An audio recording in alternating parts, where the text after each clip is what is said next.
هدي dhaqankee ma dhaafi karo dhaguhu marka ay maqlaan dhadhawo nolosha dhadhanka leh ayaan ku dhashaye wardheeri dhexgeeya dhowr baariye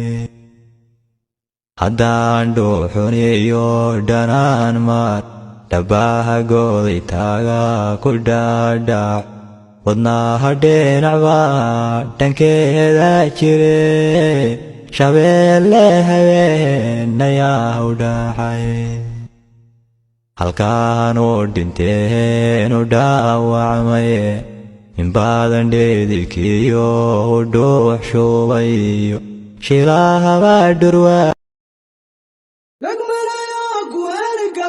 kugu dhiga dhehayaka baxshooda cantiyo walaal dhibtayaka dugsada tananiyo gadeeyu badya kugu dhaala dhayda geela iyo caana kula dhago dheerkayaka dugsada ayarumaandine adigaan dhabtii dhebta kaaga go'ay kugu dhige qalbiga dhalgoleedow adaan dhebti kugu qarwaa dhulka quruxdaniyo gobolada dhammaan waan ku soo dhexmari mama dhaafeen wardheer gurigaagaan ka dhigi waraxaydaan dhegow dhulka ugu jeclahay dhabti kula degiya ma dhammaystiraa kalgacaylkii dhinaa dhulkanoo xaro ka dhabaxay tigreeg dheehayaka basho dhulka kugu celsho kula taga dharsoor kusatayo calaa qalbigaygii dhimo dhankadiga jirtiya nooga baahan dhabtii weli dhowraya